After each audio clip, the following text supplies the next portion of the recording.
ഓം നമോ നാരായണായ. എൻ്റെ പുതിയൊരു വീഡിയോയിലേക്ക് എല്ലാവർക്കും സ്വാഗതം.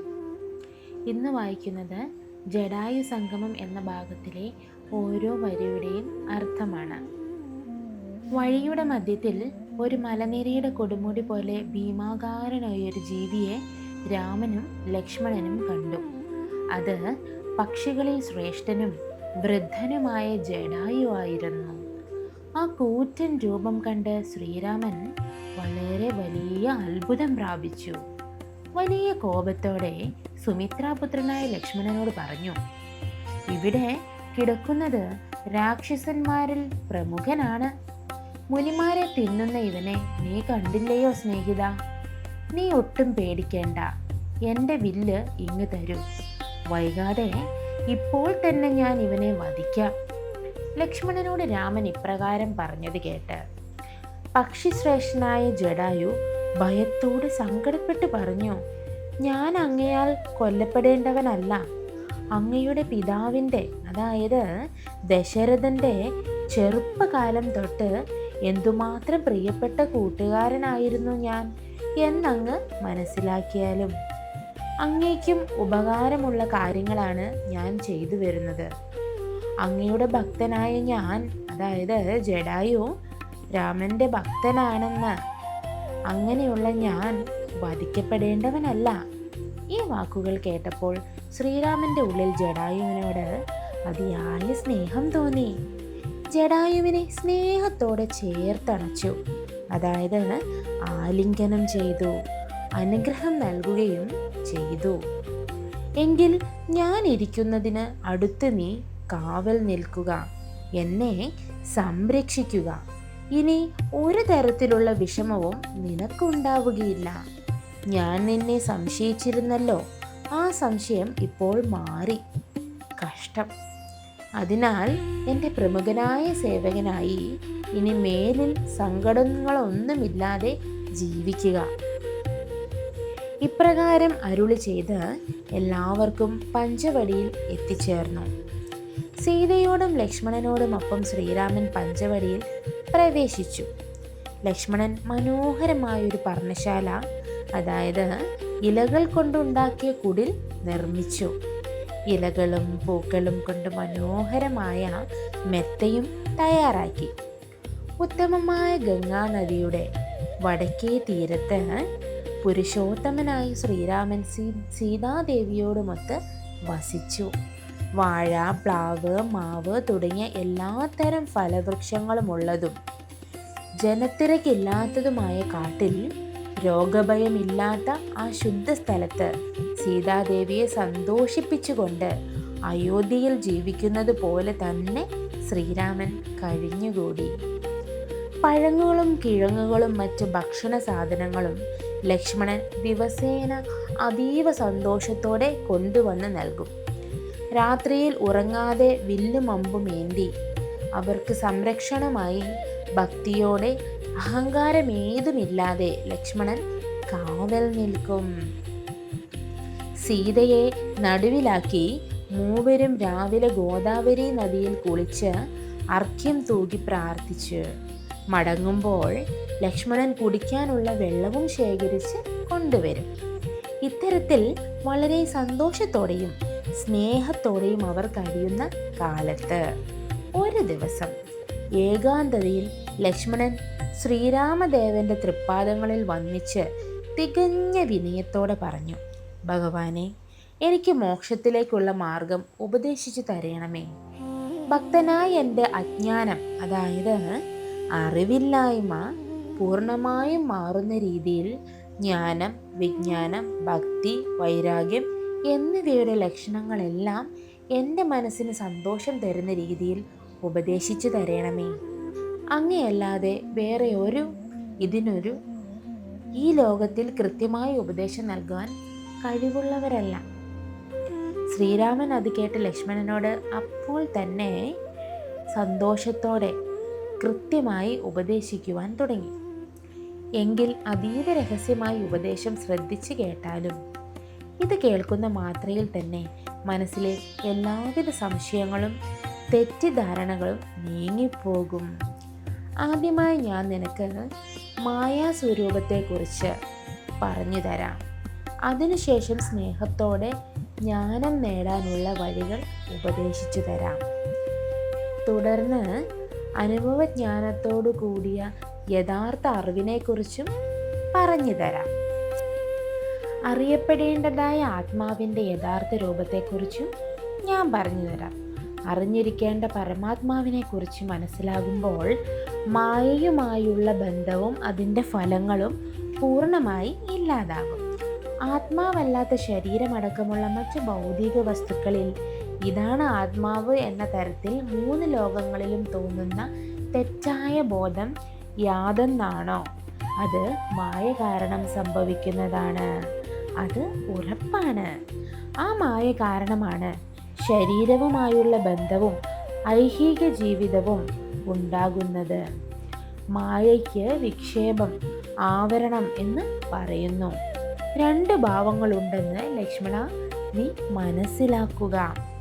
അതിൽ ആദ്യത്തേതായ വിക്ഷേപ ശക്തിയാണ് പ്രപഞ്ചത്തെ സൃഷ്ടിക്കുകയും സങ്കല്പിക്കുകയും ചെയ്യുന്നത്. അതായത് വളരെ വലിയതും അതിസൂക്ഷ്മവുമായ വ്യത്യാസങ്ങളോടെ സൂക്ഷ്മ ശരീരം മുതൽ ബ്രഹ്മാവ് വരെയുള്ള അവിദ്യയുടെ രൂപവും, അതായത് അജ്ഞാനത്തിൻ്റെ രൂപവും ആസക്തി തുടങ്ങിയ ദോഷങ്ങളെ ഉണ്ടാക്കുന്നതും ഈ ശക്തിയാണ്. രണ്ടാമത്തേത് ജ്ഞാനസ്വരൂപിണിയായ വിദ്യ എന്ന ശക്തിയാണ്. അതാണ് ആനന്ദവും മോക്ഷവും നൽകുന്നതിന് കാരണമാകുന്നത് എന്ന് അറിഞ്ഞാലും. എന്നാൽ പരമാത്മാവിൽ ആരോപിക്കപ്പെട്ടിരിക്കുന്ന ഈ മായ തികച്ചും ഒരു തോന്നൽ മാത്രമാണ്. മായ കൊണ്ടാണ് ഇല്ലാത്ത കാര്യങ്ങൾ ഉള്ളതായി തോന്നുന്നത്. കയർ കണ്ട് പാമ്പാണെന്ന് തെറ്റിദ്ധരിക്കുന്നത് പോലെയാണത്. ശരിയായി ആലോചിച്ച് നോക്കിയാൽ അങ്ങനെയൊരു പാമ്പ് അവിടെ ഇല്ലല്ലോ. മനുഷ്യരാൽ കാണപ്പെടുന്നവയും കേൾക്കപ്പെടുന്നവയും മനസ്സിൽ ഓർമ്മപ്പെടുന്നതുമായ സകല കാര്യങ്ങളും സ്വപ്നം പോലെയാണ്. ആഴത്തിൽ ചിന്തിച്ചാൽ അവയ്ക്കൊന്നും യഥാർത്ഥ നിലനിൽപ്പില്ല. അതിനാൽ ഈ അജ്ഞാനം ഉപേക്ഷിക്കൂ. സംശയങ്ങളൊന്നും വെച്ചുകൊണ്ടിരിക്കേണ്ട. ജനന മരണങ്ങളാകുന്ന ഐഹിക ജീവിതമാകുന്ന മരത്തിൻ്റെ വേര് എന്നത് നമ്മുടെ ശരീരമാണ്. ആ ശരീരമാണ് പുത്രൻ, ഭാര്യ തുടങ്ങിയ എല്ലാ ബന്ധങ്ങൾക്കും കാരണം. ഈ ശരീരമാകട്ടെ പഞ്ചഭൂതങ്ങളുടെ, അതായത് ഭൂമി, ജലം, അഗ്നി, വായു, ആകാശം കൂട്ടായ്മയിൽ നിർമ്മിക്കപ്പെട്ടതാണ്. ആലോചിച്ച് നോക്കിയാൽ ഈ ശരീരബന്ധം എന്നത് മായയുടെ വിഭൂതി അല്ലെങ്കിൽ മഹിമ മാത്രമാണ്. 10 ഇന്ദ്രിയങ്ങളും അഹങ്കാരവും ബുദ്ധിയും മനസ്സും ചിത്തവും മൂലപ്രകൃതിയും എല്ലാം ചേർന്ന് ചിന്തിച്ചു നോക്കിയാൽ ഒന്നിച്ചു ചേർത്ത ഒരു സംയോജനം മാത്രമാണ്, അല്ലാതെ ആത്മാവല്ല. ഈ ശരീരത്തിന് ക്ഷേത്രം എന്ന് പേരുണ്ടല്ലോ. ഇവയിൽ നിന്നെല്ലാം വേറിട്ട് നിൽക്കുന്ന ഒന്നാണ് ജീവൻ. അത് ഉറപ്പാണ്. പരമാത്മാവ് എന്നത് മാറ്റമില്ലാത്തവനും ഒരു രോഗമോ വികാരമോ ഇല്ലാത്തവനുമാണ്.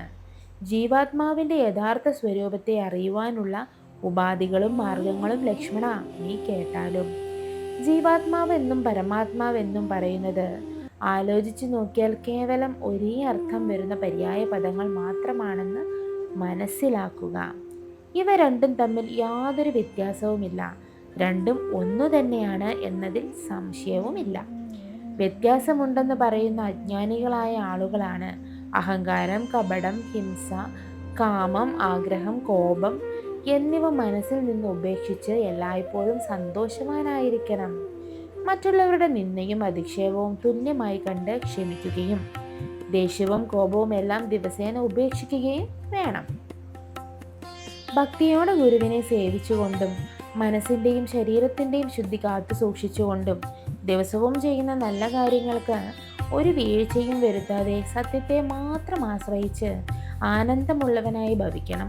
മനസ്സ്, വാക്ക്, ശരീരം എന്നിവയെ പൂർണ്ണമായും നിയന്ത്രിച്ച് മനസ്സിൽ ലൗകിക സുഖങ്ങളെക്കുറിച്ച് ചിന്തിക്കാതെ ഇരിക്കുക.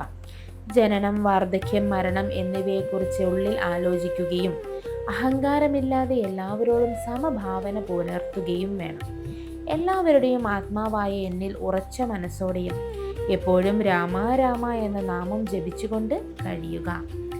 മക്കൾ, ഭാര്യ, ധനം തുടങ്ങിയവയോട് അമിതമായ സ്നേഹവും ഒന്നിനോടും ഒരു തരത്തിലുള്ള ആസക്തിയും ഇല്ലാതെ എപ്പോഴും വസിക്കുക. നല്ലതോ ചീത്തയോ എന്ത് സംഭവിച്ചാലും അതിനെ ഒരുപോലെ സ്വീകരിച്ച് സന്തോഷത്തോടെ വിജനവും പരിശുദ്ധവുമായ സ്ഥലത്ത് താമസിക്കണം. അവിവേകികളായ സാധാരണ മനുഷ്യരുമായി കൂട്ടുചേർന്ന് ജീവിക്കരുത്. ഏകാന്തതയിൽ പരമജ്ഞാനം നേടുന്നതിൽ ശ്രദ്ധ കേന്ദ്രീകരിച്ച് വേദാന്ത തത്വങ്ങളുടെയും അർത്ഥങ്ങൾ ആഴത്തിൽ ചിന്തിച്ച് മനസ്സിലാക്കി എല്ലാ വൈദിക കർമ്മങ്ങളെയും ആത്മാവിന് സമർപ്പിച്ചാൽ മനസ്സിൽ യഥാർത്ഥ ജ്ഞാനം ദൃഢമായി ഉറച്ചു നിൽക്കും.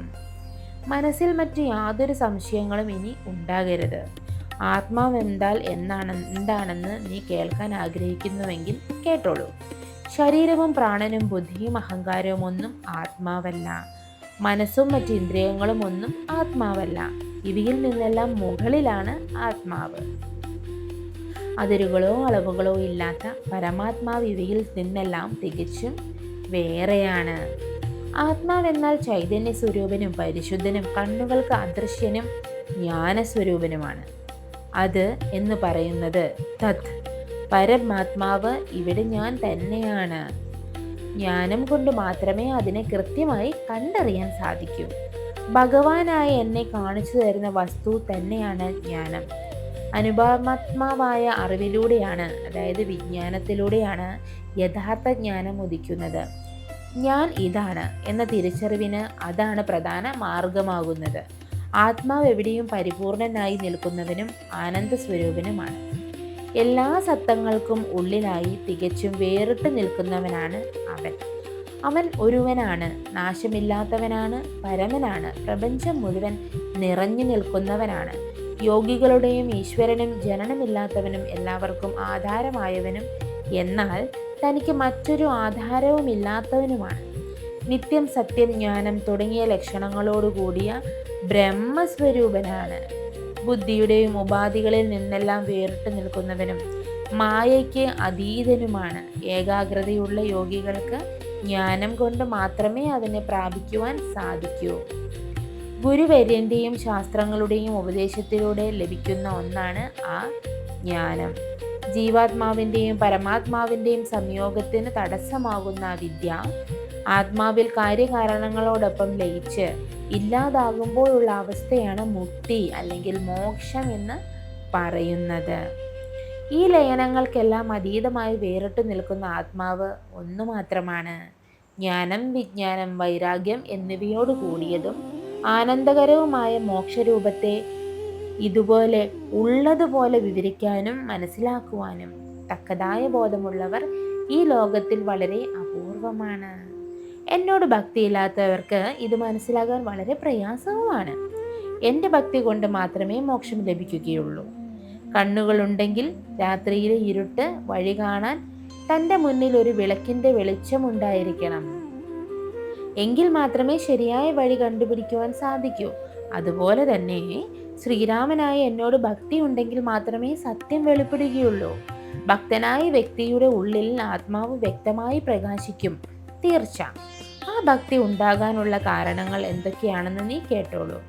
എൻ്റെ ഭക്തനുമായി എപ്പോഴും കൂട്ടുചേരുക. ആ ഭക്തരെ ദയയോടും സ്നേഹത്തോടും കൂടി സേവിക്കുക. ഏകാദശി തുടങ്ങിയ വ്രതങ്ങൾ കൃത്യമായി അനുഷ്ഠിക്കുക.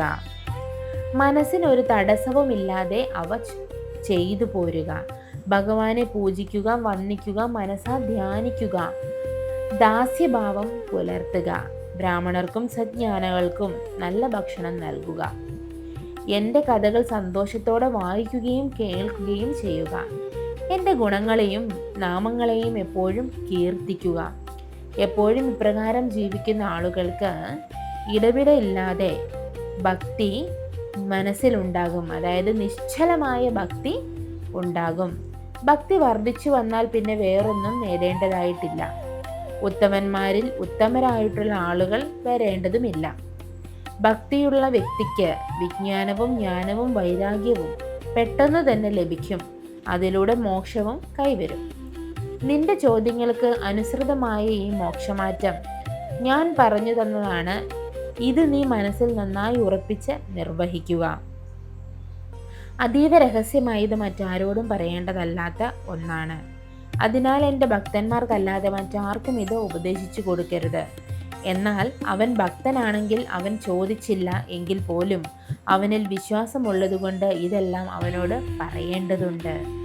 ഭക്തിയും വിശ്വാസവും ശ്രദ്ധയുമുള്ള ആ മനുഷ്യൻ ഇത് എന്നും പാരായണം ചെയ്യുകയാണെങ്കിൽ അവൻ്റെ അജ്ഞാനം ഇല്ലാതാകും. ഭക്തിയുള്ള യോഗ്യന്മാരന്മാർക്ക് തീർച്ചയായും മോക്ഷം എന്നത് കൈവെള്ളയിൽ വെച്ചതുപോലെ എളുപ്പത്തിൽ ലഭിക്കുന്നതാണ് എന്ന് മനസ്സിലാക്കുക.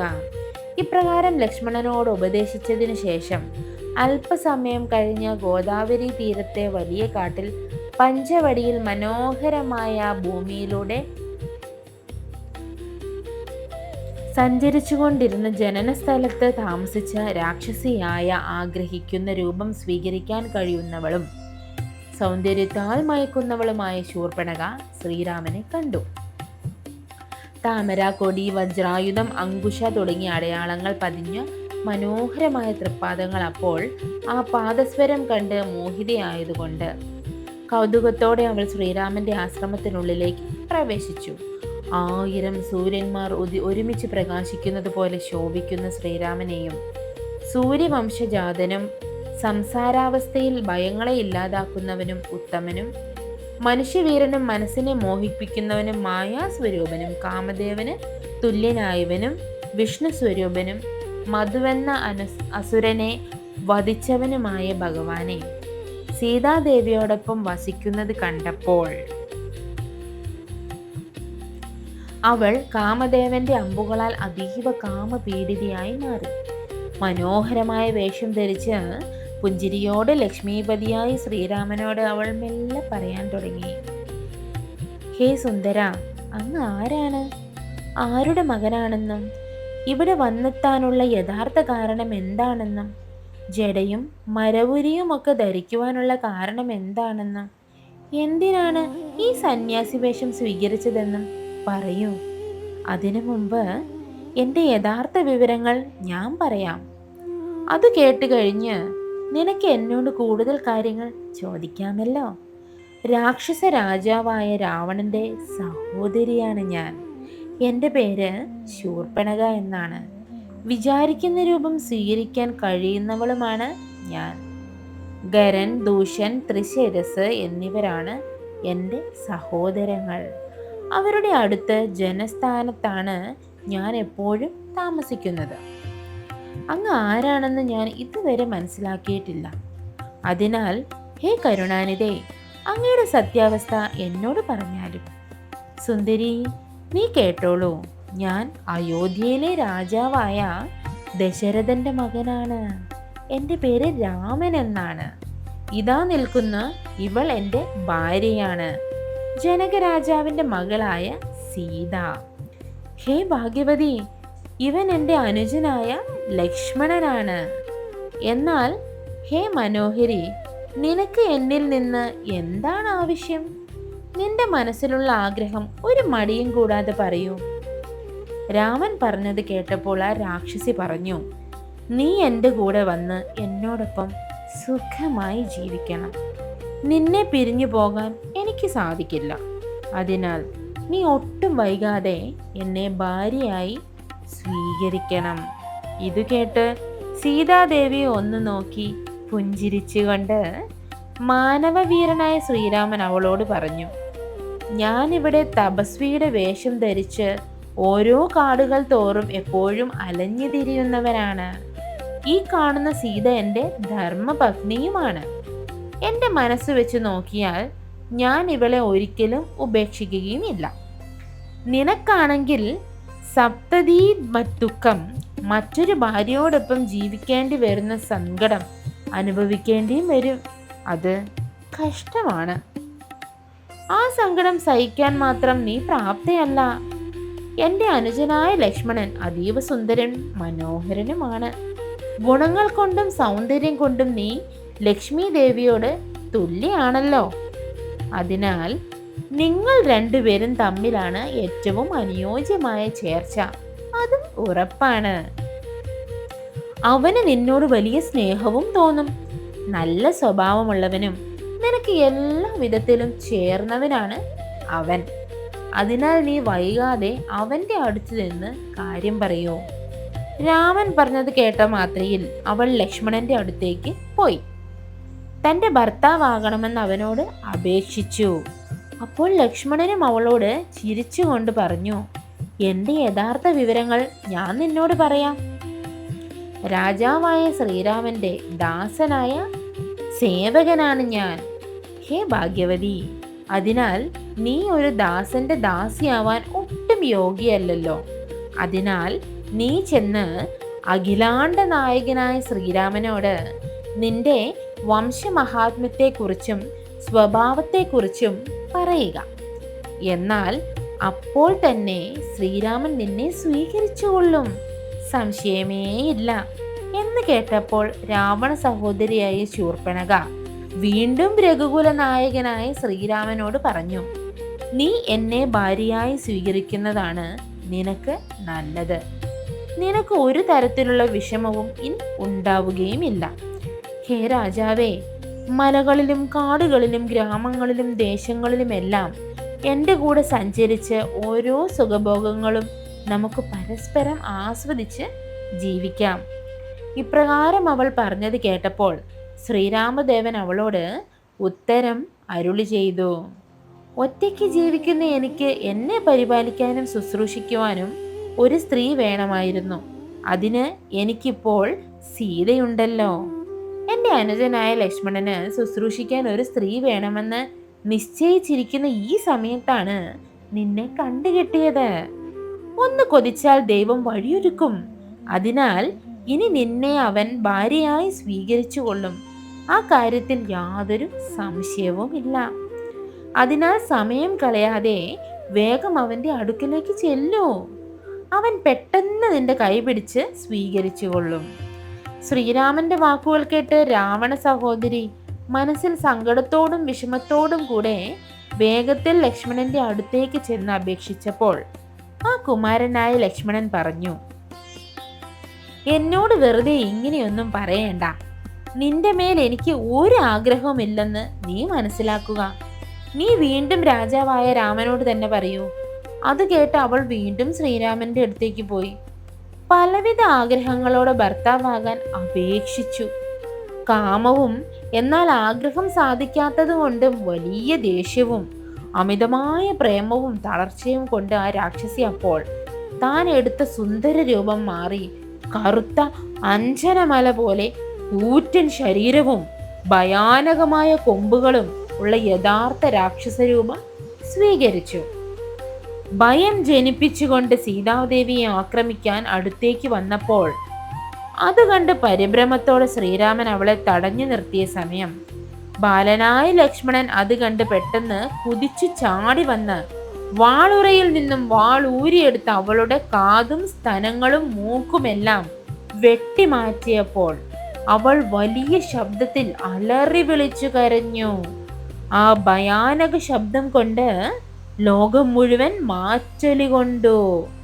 കറുത്ത പർവ്വതമുകളിൽ നിന്ന് രക്തം വാർന്നൊഴുകുന്നത് പോലെ, വലിയ അരുവി ഒഴുകി വരുന്നത് പോലെ ചോരി ഒലിപ്പിച്ചുകൊണ്ട് കാളരാത്രിയെ പോലെ ഭയാനകമായ രൂപത്തിൽ ഭയങ്കരിയായ ആ രാക്ഷസി വേഗത്തിൽ നടന്നുപോയി.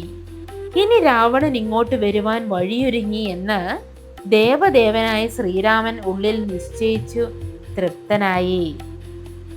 രാക്ഷസ ശ്രേഷ്ഠനായ ഗരന്റെ മുന്നിൽ ചിറകറ്റ പർവ്വതം ഭൂമിയിൽ വന്നു വീണതുപോലെ കരഞ്ഞുകൊണ്ട് മുന്നിൽ വീണ് നമസ്കരിച്ചു സ്വന്തം സഹോദരിയെ നോക്കി ഗരൻ വേഗത്തിൽ പറഞ്ഞു, മൃത്യുവിന്റെ അതായത് മരണത്തിന്റെ വായിലേക്ക് പെട്ടെന്ന് പെടുന്നത് പോലെ നിനക്ക് ഈ അവസ്ഥ ഉണ്ടാക്കിയത് ആരാണെന്ന് വളരെ വേഗം എന്നോട് പറയൂ. നെടുവീർപ്പിട്ടും നന്നായി വിറച്ചും ഇടറിയ ശബ്ദത്തിൽ കരഞ്ഞും സങ്കടവും ഭയവും മനസ്സിൽ നിറഞ്ഞ അവൾ അപ്പോൾ തന്നെ പറഞ്ഞു, ദശരഥ മഹാരാജാവിന്റെ പുത്രന്മാരായ 2 മനുഷ്യന്മാർ, ഉത്തമ ഗുണങ്ങളുള്ളവരും വളരെ പ്രസിദ്ധരുമായ രാമൻ എന്നും ലക്ഷ്മണൻ എന്നും പേരുള്ളവരാണ് അവർ.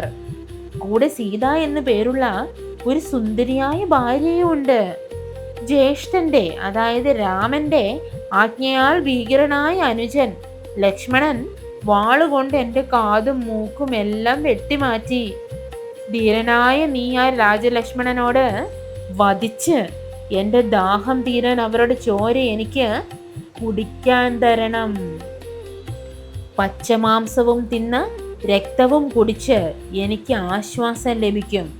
എൻ്റെ ഈ ആഗ്രഹം നീ മനസ്സിലാക്കൂ. ഇവ കേട്ടപ്പോൾ ഖരൻ വലിയ ദേഷ്യത്തോടെ പറഞ്ഞു, ദുർമാർഗികളായ നീച മനുഷ്യന്മാരെ വധിച്ച് എൻ്റെ സഹോദരിക്ക് തിന്നാൻ കൊടുക്കണം. അതിനായി നിങ്ങളിൽ 14 പേർ ഉടൻ തന്നെ പുറപ്പെടുക. നീയും അവരുടെ കൂടെ ചെന്ന് അവരെ കാണിച്ചു കൊടുക്കുക. എങ്കിൽ ഇവർ മടിക്കാതെ നിന്റെ ആഗ്രഹം സാധിച്ചു തരും എന്ന് അവളോട് പറഞ്ഞ് ഖരൻ യാത്രയാക്കിയ പ്രമുഖന്മാരായ 14 രാക്ഷസന്മാരും ശൂലം, ചുറ്റിക, ഉലയ്ക്ക, വാൾ, വില്ല്, അമ്പ്, ബിണ്ടിപാലം, അതൊരു ദിനം ആയുധമാണ്, തുടങ്ങിയ പലവിധ ആയുധങ്ങളുമേന്തി കോപത്തോടെ ആക്രോശിച്ച് യുദ്ധത്തിന് തയ്യാറായി ചെന്നു. അപ്പോൾ തന്നെ യുദ്ധസന്നരായി ശ്രീരാമന്റെ അടുത്തേക്ക് എത്തിച്ചേർന്നു. കടുത്ത ശത്രുതയോടെ ആ 14 പേരും ഒരുമിച്ച് ആ 14 രാക്ഷസന്മാരും ചുറ്റും നിന്ന് ഒരേ സമയം ആയുധങ്ങൾ രാമന് നേരെ പ്രയോഗിച്ചു. സൂര്യവംശത്തിൽ ജനിച്ച ഉത്തമന്മാരിൽ ഉത്തമനായ ശ്രീരാമൻ ശത്രുക്കൾ അയച്ച ആയുധങ്ങൾ കൂട്ടം വരുന്ന സമയത്ത് ഓരോ അമ്പുകളും വീതം ഉപയോഗിച്ച് അവയെല്ലാം തടഞ്ഞ് കഷ്ണങ്ങളാക്കി. അതിനുശേഷം ഓരോ അമ്പുകൾ കൊണ്ട് ആ ശത്രുക്കളെ മുഴുവൻ വധിക്കുകയും ചെയ്തു. ഇതുകണ്ട ശൂർപ്പണഖ ഭയന്നോടി കണ്ണുനീരൊഴുക്കി ഖരന്റെ മുന്നിൽ വീണ് അലറിക്കരഞ്ഞു. ഇതെന്തു കള്ളത്തരമാണ് പറഞ്ഞത്? നിന്റെ കൂടെ അയച്ച ആ 14 പേരും എവിടെ പോയി എന്ന് നീ പറ. അവിടെ ചെന്ന ആ നിമിഷം തന്നെ രാമന്റെ അമ്പുകളേറ്റ് ഇനി തിരികെ വരാത്ത വിധം അവർ യമപുരിയിലേക്ക്, അതായത് തെക്കോട്ട് അല്ലെങ്കിൽ മരണത്തിലേക്ക് പോയി കഴിഞ്ഞു എന്ന് ശൂർപ്പണഖ പറഞ്ഞത് കേട്ട് കടുത്ത കോപത്തോടെ ഖരൻ അപ്പോൾ നിർദ്ദേശം നൽകി. 14,000 രാക്ഷസപ്പടയും പോരായി ഇറങ്ങട്ടെ. യുദ്ധത്തിനായി ദൂഷനും എൻ്റെ അനുജനായ ത്രിശരസും കൂടെ പോരട്ടെ. ഭയങ്കരനായ ഖരൻ ഇപ്രകാരം പറഞ്ഞത് കേട്ടപ്പോൾ ധീരനായ ത്രിശിരസും വലിയ സൈന്യവും യുദ്ധത്തിന് പുറപ്പെട്ടു. വീരനായ ദൂഷണനും ഖരനും സൈന്യത്തോടൊപ്പം യാത്രയായി. ധൈര്യത്തോടെ യുദ്ധം ചെയ്യാനായി തിടുക്കത്തിൽ നീങ്ങി. രാക്ഷസ സൈന്യത്തിന്റെ ഭയാനകമായ ആർപ്പുവിളിയും ബഹളവും കേട്ട സമയത്ത് ശ്രീരാമൻ ലക്ഷ്മണനോട് പറഞ്ഞു, ബ്രഹ്മാണ്ടം മുഴുവൻ നടുങ്ങുന്ന രീതിയിൽ ഈ ഭീകര ശബ്ദം എന്താണ്? നമ്മളോട് പോരാടാൻ വലിയൊരു രാക്ഷസപ്പട വരുന്നുണ്ട്. വലിയൊരു ഭയാനക യുദ്ധം തന്നെ ഇപ്പോൾ നടക്കും. അതിനാൽ നീ ധൈര്യത്തോടെ ഒരു കാര്യം ചെയ്യണം. സീതയെ ഒരു സുരക്ഷിതമായ മലഗുഹയ്ക്കുള്ളിലാക്കി യാതൊരു ഭയവും കൂടാതെ നീ ഇവളെ കാത്തു സൂക്ഷിക്കണം. ഇവരെയെല്ലാം വധിക്കാൻ ഞാൻ ഒരുത്തൻ മാത്രം മതി. ഇതിൽ നിന്റെ മനസ്സിൽ യാതൊരു സംശയവും വേണ്ട. ഞാൻ കൂടുതൽ ഒന്നും പറയുന്നില്ല. എൻ്റെ പേരിൽ സത്യം ചെയ്ത് പറയുന്നു. കറുത്ത തലമുടിയുള്ള സീതയെ നീ നന്നായി സംരക്ഷിക്കണം. ലക്ഷ്മി ദേവിയായ സീതയെയും കൂട്ടിക്കൊണ്ട് അങ്ങനെ തന്നെ ചെയ്യാമെന്ന് പറഞ്ഞ് ലക്ഷ്മണൻ രാമനെ വന്ദിച്ച് ഗുഹയ്ക്കുള്ളിലേക്ക് പ്രവേശിച്ചു. ശ്രീരാമൻ വില്ലും അമ്പുകളും എടുത്ത് അരക്കച്ച മുറുക്കി കെട്ടി അതീവ സന്തോഷത്തോടും നിശ്ചയദാർഢ്യത്തോടും കൂടി യുദ്ധത്തിന് തയ്യാറായി. ഭഗവാൻ അങ്ങനെ നിൽക്കുന്ന സമയത്ത് രാക്ഷസന്മാർ ഭയങ്കരമായി ആർത്തു വിളിച്ച് എല്ലാവരും ഒരുമിച്ച് വന്നെത്തി അമ്പുകളും ആയുധങ്ങളും ഉപയോഗിക്കുവാൻ തുടങ്ങി. മരങ്ങളും പാറക്കല്ലുകളും കൊണ്ട് വളരെ ഭയാനകമായി താമരക്കണ്ണനായ ശ്രീരാമന്റെ മേലേക്ക് വേഗത്തിൽ എറിഞ്ഞു. ആ നിമിഷം തന്നെ അവയെല്ലാം ശ്രീരാമൻ തകർത്തെറിഞ്ഞു. രാക്ഷസ വീരന്മാരുടെ മേൽ നിരനിരയായി അമ്പുകൾ ചൊരിഞ്ഞ് മൂർച്ചയേറിയ അഗ്രത്തോടു കൂടിയ അമ്പുകൾ കൊണ്ട് അവരെ വധിച്ചു.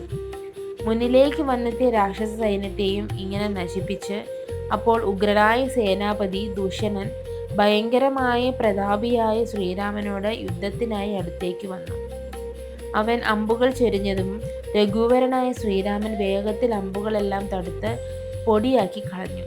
4 അമ്പുകളെ ഇത് തേരിലെ 4 കുതിരകളെയും സാരഥിയോടൊപ്പം യമപുരിയിലേക്ക് അയച്ചു. വില്ലു മുറിച്ച് തേരിലെ കൊടിയും തകർത്തപ്പോൾ അവൻ കോപത്തോടെ തേരിലിറങ്ങി ഭൂമിയിലേക്ക് ചാടി വീണു. ഇരുമ്പ് കൊണ്ടുണ്ടാക്കിയ ഏറ്റവും ഉറപ്പുള്ള കല്ലേറും പരിഘം എന്ന വലിയ ഇരുമ്പ് ദണ്ഡും എടുത്തുകൊണ്ട് അവൻ വന്നു. ദശരഥപുത്രനായി ശ്രീരാമൻ അവൻ്റെ ആ കൈ തന്നെ വെട്ടിമാറ്റി. സീതാപതിയായ രാമൻ അവൻ കൊണ്ടുവന്ന ഇരുമ്പ് ദണ്ഡ് കൊണ്ടു തന്നെ അവനെ അടിച്ചു. തല പിളർന്ന് അവൻ മണ്ണിൽ വീണ് മരണപ്പെട്ടു. ദൂഷണൻ അങ്ങനെ യമപുരിയിൽ എത്തിച്ചേർന്നു. ദൂഷണൻ മണ്ണിൽ വീണത് കണ്ട് വീരനായ ത്രിശിരസും കോപത്തോടെ 3 അമ്പുകളും കൊണ്ട് രാമനെ എയ്തു. ആ 3 അമ്പുകളും വെട്ടിമുറിച്ച് രാമൻ 3 അമ്പുകൾ എയ്തപ്പോൾ ആ 3 അമ്പുകളെയും ത്രിശിരസും തടുത്തു മുറിച്ചു. അപ്പോൾ ശ്രീരാമൻ 100 ബാണങ്ങൾ അയച്ചു. ആ 100ഉം തടുത്ത് ത്രിശിരസ് പകരം 1000 അമ്പുകൾ എയ്തു. അവയും മുറിച്ച് രാമൻ 10,000 അമ്പുകൾ എയ്തു. ആ വീരനായ രാമൻ അവയെയും തകർത്ത് കളഞ്ഞു. അർദ്ധചന്ദ്രന്റെ ആകൃതിയിലുള്ള അമ്പുകൾ കൊണ്ട് ത്രിശിരസിന്റെ 3 തലകളും വെട്ടി താഴെയിട്ടു. ആ സമയം ഗരൻ സൂര്യനെ പോലെ തിളങ്ങുന്ന തന്റെ തേരിലേക്ക് കയറി നിന്ന് വില്ലിന്റെ ഞാൺ വലിച്ച് ശബ്ദമുണ്ടാക്കി.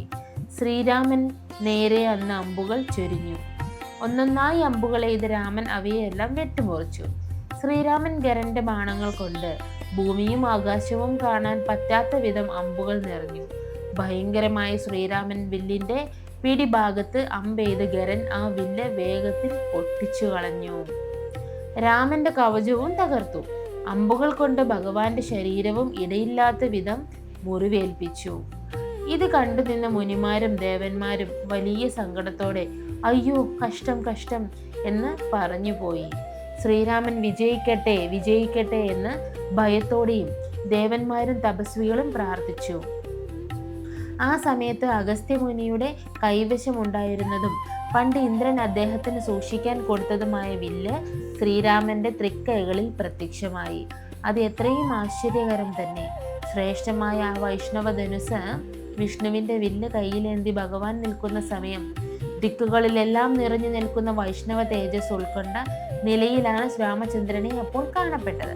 ശ്രീരാമൻ ഗരന്റെ വില്ലും കവചവും കുണ്ടലം ഹാരം കിരീടം എന്നിവയെല്ലാം നിമിഷ നേരം കൊണ്ട് വെട്ടിമുറിച്ചു.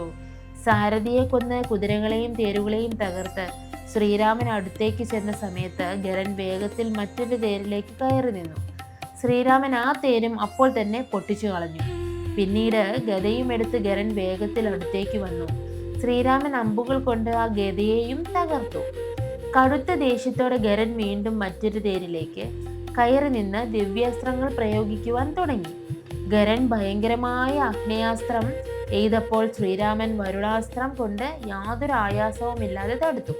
പിന്നീട് ഗരൻ കൗബേരാസ്ത്രം എയ്തപ്പോൾ ഇന്ദ്രാസ്ത്രം കൊണ്ട് രാജാവായ രാമൻ തടുത്തത് കണ്ട് ആ രാക്ഷസവീരൻ നൈര്യത്താസ്ത്രം പ്രയോഗിച്ച് അതിനെ യമാസ്ത്രം കൊണ്ട് വീരനായ ശ്രീരാമൻ തടുത്തു കളഞ്ഞപ്പോൾ ഗരൻ വായവ്യാസ്ത്രം അയച്ചു. അതിനെ ഐന്ദ്രാസ്ത്രം കൊണ്ട് ലോകനാഥായ രാമൻ തടുത്തത് കണ്ട് ആ രാക്ഷസ വീരൻ ഗന്ധർവ അസ്ത്രം പ്രയോഗിച്ചു. അതിനെ ഗുഹ്യകാസ്ത്രം കൊണ്ട് ശമിപ്പിച്ച് കണ്ട് ഗരൻ വീണ്ടും കോപത്തോടെ അസുരാസ്ത്രം പ്രയോഗിച്ചു. അത് കണ്ട് ശ്രീരാമൻ ശോഭയുള്ള ദൈവാസ്ത്രം കൊണ്ട് അതിനെ തടുത്തു. തുടർന്ന് രഘുപതി മൂർച്ചയേറിയ ഐശികാസ്ത്രം പ്രയോഗിച്ചപ്പോൾ ഗരൻ അതിനെ വൈഷ്ണവാസ്ത്രം കൊണ്ട് തടുത്തു. അപ്പോൾ തന്നെ രാമൻ 3 അമ്പുകൾ എയ്ത് ഗരന്റെ സാരഥിയെയും കുതിരകളെയും കൊന്ന് തേരും തകർത്തെറിഞ്ഞു. ആ രാക്ഷസ രാജാവായ ഗരൻ ശൂലവും എടുത്തുകൊണ്ട് അതിവേഗത്തിൽ കോപത്തോടെ ശ്രീരാമന്റെ അടുത്തേക്ക് വന്ന സമയം ഇന്ദ്രാസ്ത്രം പ്രയോഗിച്ച സമയത്ത് ജഗന്നാഥനായ ശ്രീരാമൻ ആ രാക്ഷസന്റെ തല വെട്ടിമാറ്റി. ആ തല ചെന്ന് വീണത് ലങ്കാനഗരത്തിന്റെ വടക്കേ ഗോപുരവാതിലായിരുന്നു. പ്രയോഗിച്ച അമ്പ് രാമന്റെ അമ്പെയ്തു നാഴികയിലേക്ക് തിരികെ വന്നണഞ്ഞു. ലങ്കയിലെ രാക്ഷസന്മാരെല്ലാം ഇതാരുടെ തലയാണെന്ന് വിഷമത്തോടെ സംശയിച്ചു നിൽക്കാൻ തുടങ്ങി. ഗരൻ, ദൂഷണൻ, ത്രിശിരസ് എന്നീ പ്രധാനികളും 14,000 രാക്ഷസ വീരന്മാരും കൊല്ലപ്പെട്ടു. വെറും 3.25 നാഴിക സമയം കൊണ്ടാണ് ശ്രീരാമൻ ഇവരെയെല്ലാം വധിച്ചത്. അതുകണ്ട് രാവണ സഹോദരി നിലത്തു വീണ് കരഞ്ഞു. കൊല്ലപ്പെട്ട 10,000 രാക്ഷസന്മാരും ആ സമയത്ത് ദിവ്യമായ ദേവരൂപം സ്വീകരിച്ചു. ശ്രീരാമനിൽ നിന്നും അവർക്ക് ദിവ്യജ്ഞാനവും ലഭിച്ചു. അപ്പോൾ അവരെല്ലാവരും മനസ്സിൽ ശ്രീരാമനെ പ്രദക്ഷിണം വെച്ച് വന്ദിച്ചു. അതീവ സന്തോഷത്തോടെ കൈകൾ കൂപ്പി പല വിധത്തിൽ സ്തുതിച്ചു. ലോകത്തിന് ആനന്ദം നൽകുന്ന രാമ, അങ്ങയുടെ താമരമലരിടകളെ വന്ദിക്കുന്നു.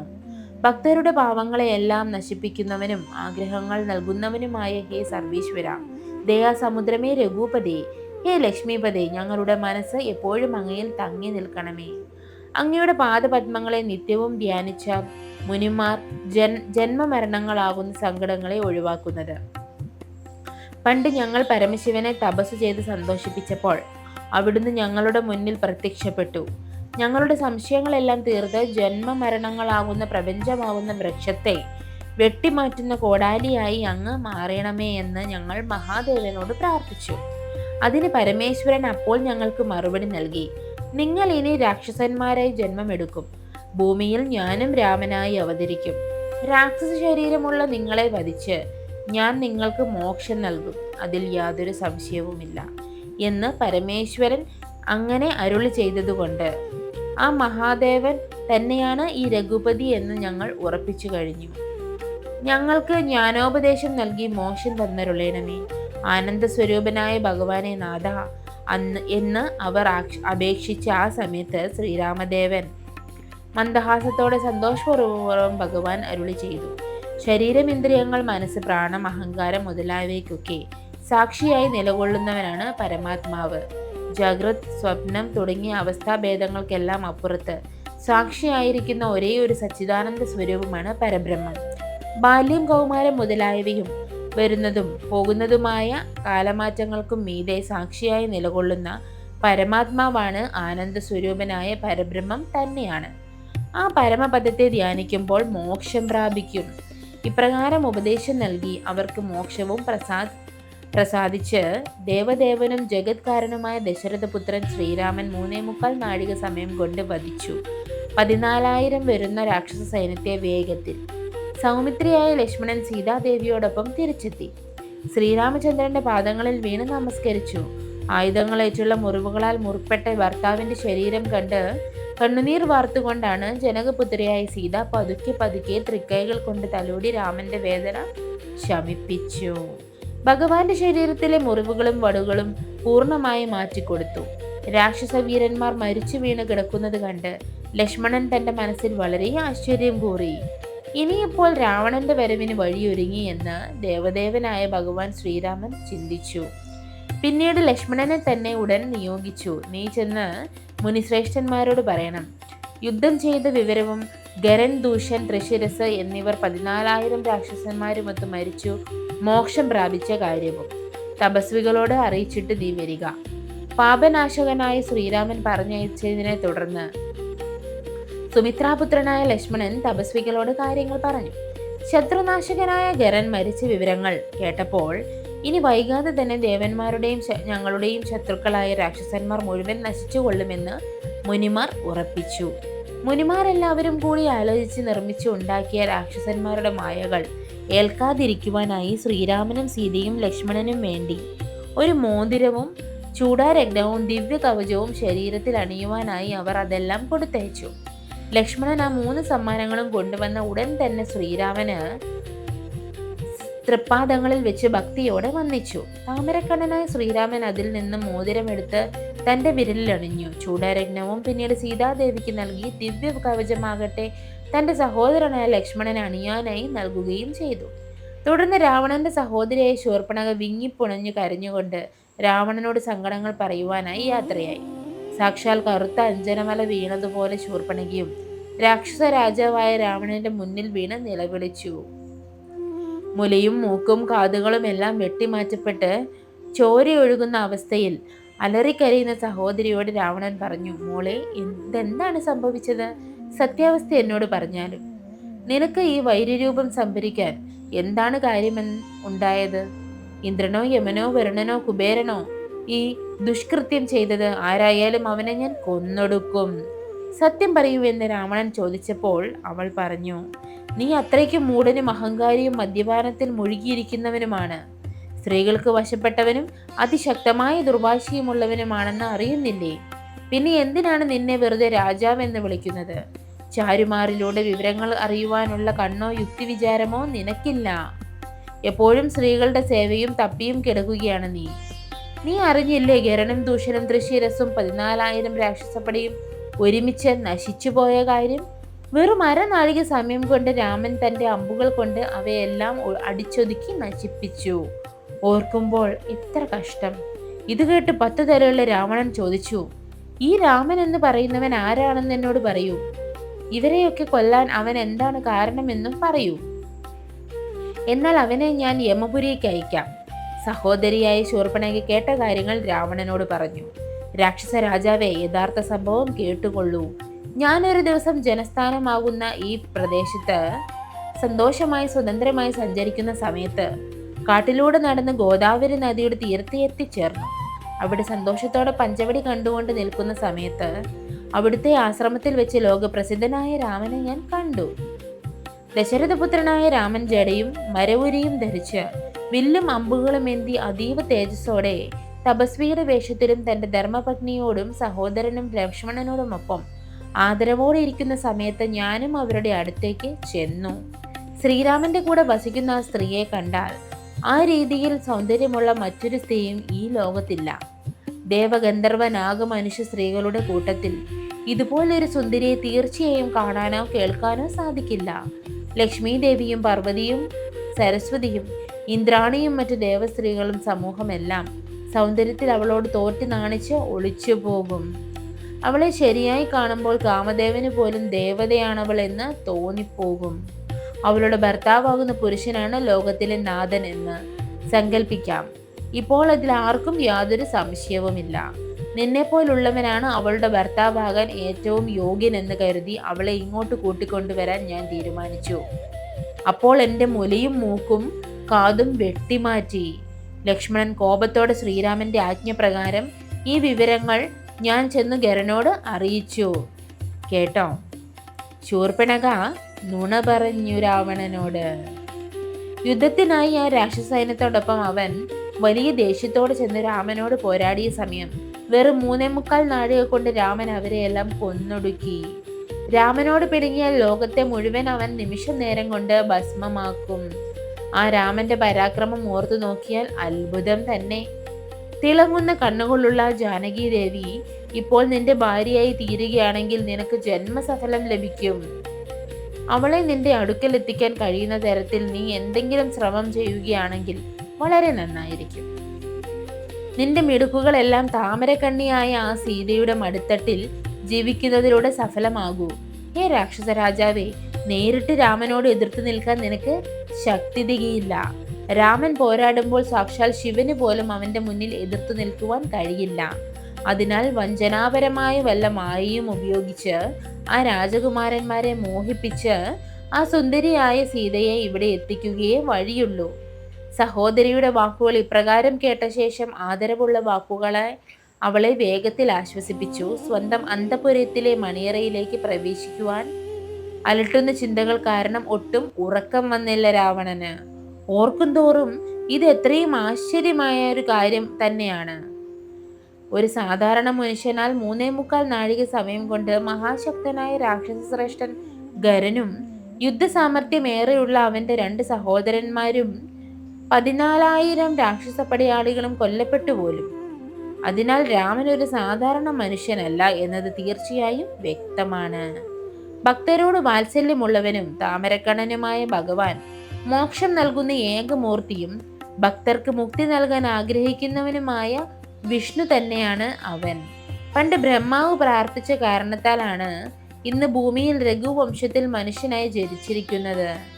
അവൻ എന്നെ വധിക്കാൻ തയ്യാറായി വന്നിരിക്കുകയാണെങ്കിൽ എനിക്ക് വൈകുണ്ഠ രാജ്യത്ത് ചെന്ന് വസിക്കാമല്ലോ.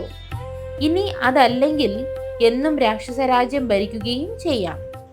അതുകൊണ്ട് മനസ്സിൽ ചിന്തിച്ചു നോക്കിയാൽ എനിക്ക് യാതൊരു വിഷമവുമില്ല. മംഗളങ്ങൾ നൽകുന്ന രാമനോട് യുദ്ധം ചെയ്യുന്നതിൽ ഏതു വിധത്തിലും ഞാൻ ഒരല്പം പോലും മടിക്കേണ്ടതുമില്ല. ഇപ്രകാരം മനസ്സിൽ ഉറപ്പിച്ച ശേഷം ആ രാക്ഷസ രാജാവ് പരമാർത്ഥ ജ്ഞാനത്തോടും അതീവ സന്തോഷത്തോടും കൂടി നിലകൊണ്ടു. ശ്രീരാമൻ സാക്ഷാൽ ശ്രീനാരായണൻ തന്നെയാണെന്ന് മനസ്സിലാക്കിയപ്പോൾ ആ രാജശ്രേഷ്ഠൻ തന്റെ പൂർവ്വ ജന്മത്തിലെ കാര്യങ്ങൾ ഓർത്തുപോയി. ശത്രുതിയോട് പോരാടി മാത്രമേ എനിക്ക് രാമനെ പ്രാപിക്കുവാൻ സാധിക്കൂ. കേവലം ഭക്തി കാണിച്ചാൽ പ്രപഞ്ചനാഥനായ ഭഗവാൻ എന്നെ പ്രസാദിക്കുകയില്ല എന്ന് രാവണൻ തിരിച്ചറിയുകയാണ്. ഇതാണ് കഥാസാരം. അപ്പോൾ നമ്മൾ ഇന്ന് വായിച്ചത് ശൂർപ്പണഖയ്ക്ക് രാമനോട് തോന്നിയ പ്രേമം, ആ പ്രേമം രാമൻ നിരസിച്ചപ്പോൾ ശൂർപ്പണഖയ്ക്കുണ്ടായ ദേഷ്യം, ഇവ ശൂർപ്പണഖയുടെ 3 സഹോദരന്മാരെ കൊല്ലപ്പെടാനുള്ള കാരണമാവുകയും അവസാനം രാവണനിലേക്ക് അത് എത്തിച്ചേരുകയും രാവണ-രാമ യുദ്ധം തുടങ്ങുവാനുള്ള ഒരു കാരണവുമായി മാറുന്നതാണ്. ഇതിലൂടെ നമുക്ക് എന്ത് മനസ്സിലാക്കാം? ഒരു സ്ത്രീ ഒരുമ്പിട്ടിറങ്ങിയാൽ ഈ ലോകം തന്നെ നശിച്ചു പോയേക്കാം എന്ന്. അപ്പോൾ ഈ കഥാഭാഗം നിങ്ങൾക്ക് ഇഷ്ടപ്പെട്ടു എന്ന് വിശ്വസിക്കുന്നു. നാളെ ഇതിൻ്റെ ബാക്കിയായിട്ട് കാണാം. നന്ദി, നമസ്കാരം. ആദ്യമായിട്ട് ഈ വീഡിയോ കാണുന്നവരാണെങ്കിൽ ഞാൻ രാമായണ ഭാഗം ആദ്യം തൊട്ടേ ഉള്ള കഥകൾ ഇവയിൽ ചേർക്കുന്നുണ്ട്. എല്ലാവരും അത് കേട്ടാലും. രാമായണത്തിൻ്റെ ഓരോ വരിയുടെയും അർത്ഥമാണ് ഞാൻ ഈ പറയുന്നവ. ഈ അർത്ഥമറിഞ്ഞ് വായിച്ചാൽ എവിടെയാണെങ്കിലും നിങ്ങൾക്ക് രാമായണം മനസ്സിലാകുവാൻ സാധിക്കും. നന്ദി, നമസ്കാരം.